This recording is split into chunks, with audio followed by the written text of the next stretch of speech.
ಗ್ರಾಮೀಣಾಭಿವೃದ್ಧಿ ಮತ್ತು ಪಂಚಾಯತ್ ರಾಜ್ ಹಾಗೂ ಬೀದರ್ ಮತ್ತು ಗದಗ ಪ್ರಕೃತಿ ವಿಕೋಪ ಮೇಲುಸ್ತುವಾರಿ ಸಚಿವ ಈಶ್ವರ್ ಬಿ ಖಂಡ್ರೆ ಅವರು ಶನಿವಾರ ಗದಗ ಜಿಲ್ಲೆಯ ಪ್ರಕೃತಿ ವಿಕೋಪ ವಿಷಯಗಳ ಕುರಿತು ಸಭೆಯ ಅಧ್ಯಕ್ಷತೆಯನ್ನು ವಹಿಸಿ ಸಮಗ್ರ ಮಾಹಿತಿಯನ್ನು ಪಡೆದುಕೊಂಡರು. ಗದಗ ಜಿಲ್ಲೆಯಲ್ಲಿನ ಮಳೆ ಅಭಾವದ ಕುರಿತು ಸ್ಥಳೀಯ ಶಾಸಕರು ಈಶ್ವರ್ ಖಂಡ್ರೆ ಅವರಿಗೆ ಮಾಹಿತಿಯನ್ನು ನೀಡಿದರು. ಈ ಸಭೆಯಲ್ಲಿ ಶಾಸಕ doctor H K Patil, CC Patil, GS Patil, ಇಲಾಖೆಯ ಕಾರ್ಯದರ್ಶಿ ಸಮೀರ್ ಶುಕ್ಲಾ, ಜಿಲ್ಲಾಧಿಕಾರಿ ಸಿಎನ್ ಶ್ರೀಧರ್ ಹಾಗೂ ಇತರ ಉನ್ನತಾಧಿಕಾರಿಗಳು ಪಾಲ್ಗೊಂಡಿದ್ದರು.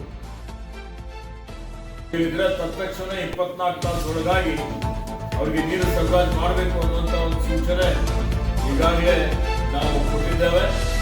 ಅದಕ್ಕೆ ಈ ಒಂದು ಸಭೆಯಲ್ಲಿ ಪ್ರಥಮ ಆದ್ಯತೆಯಲ್ಲಿ ಬರದ ಬಗ್ಗೆ, ಕುಡಿಯುವ ನೀರಿನ ಬಗ್ಗೆ, ಇತರ ಪ್ರಕೃತಿ ವಿಕೋಪಗಳ ಬಗ್ಗೆ ಅಥವಾ ಇನ್ನಿತರ ವಿಷಯಗಳ ಬಗ್ಗೆನೂ ಇವತ್ತೇನು ಚರ್ಚೆ ಮಾಡೋಣ.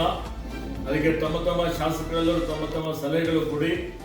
ಮತ್ತೆ ಈಗ ಪೂರ್ಣ ಮಾಡಬಹುದು, ಕೆರೆಗಳ ನಿರ್ಮಾಣ ಪುನಶ್ಚೇತನ ಮಾಡಬಹುದು, ಚೆಕ್ ಡ್ಯಾಮ್ ನಿರ್ಮಾಣ ಮಾಡಬಹುದು, ಅರ್ಥನ್ ಚೆಕ್ ಡ್ಯಾಮ್ ಮಾಡಬಹುದು, ಈ ರೀತಿ ಮೇಸಂಡಿ ಚೆಕ್ ಡ್ಯಾಮ್ ಮಾಡಬಹುದು, ಸಮುದಾಯ ಕಾಲುವೆಗಳಲ್ಲಿ ಇಂಜೆಕ್ಷನ್ ಬೆಲ್ ನಿರ್ಮಾಣ ಮಾಡಬಹುದು, ಸಮುದಾಯ ಪ್ರಮುಖ ವಿತರಣಾ ಕಾಲುವೆ ನಿರ್ಮಾಣ ಅಂದ್ರೆ FICಗಳು ನಿರ್ಮಾಣ ಮಾಡಲಿಕ್ಕೂ ಅವಕಾಶ ಇದೆ. ಇವತ್ತು ಕ್ಷೇತ್ರ ವಿತರಣಾ ನೀರಾವರಿ ಕಾಲುವೆಗಳ ನಿರ್ಮಾಣ, ಕಂಟಿನ್ಯೂಸ್ ಕಂಟ್ರೋಲ್ ಟ್ರೆಂಚ್ ಮಾಡಬಹುದು, ಸ್ಟ್ಯಾಗರ್ಡ್ ಕಂಟ್ರೋಲ್ ಟ್ರೆಂಚ್ ಮಾಡಬಹುದು. ಈ ರೀತಿಯಲ್ಲಿ ಸುಮಾರು ಇವತ್ತು ಏನು ಬರ ಪೀಡಿತ ಪ್ರದೇಶಕ್ಕೆ ಅನುಗುಣವಾಗಿ ಇವೆಲ್ಲ ಕಾಮಗಾರಿಗಳು ತೆಗೆದುಕೊಳ್ಳಲಿಕ್ಕೆ ಅವಕಾಶ ಇದೆ. ಇದು ಪ್ರಚಾರ ಕೊಟ್ಟು ಇದು ಮಾಡಿದರೆ ಎಫೆಕ್ಟಿವ್ ಆಗಿ ಬಹಳಷ್ಟು ಆ ಭಾಗದಲ್ಲಿ ಅಭಿವೃದ್ಧಿ ಮಾಡಲಿಕ್ಕೆ ಸಾಧ್ಯ ಆಗ್ತದೆ.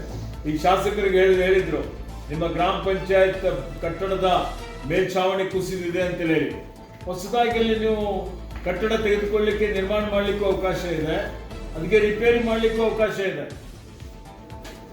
ನಿಮ್ ಗಮನಕ್ಕೆ ಹೇಳ್ತಾ ಇದ್ದೀನಿ. ಮುಂದೆ ಹೋಗಿ DC ಅವರು.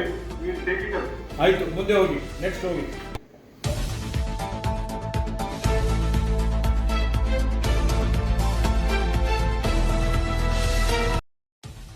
Rise of news Gadag.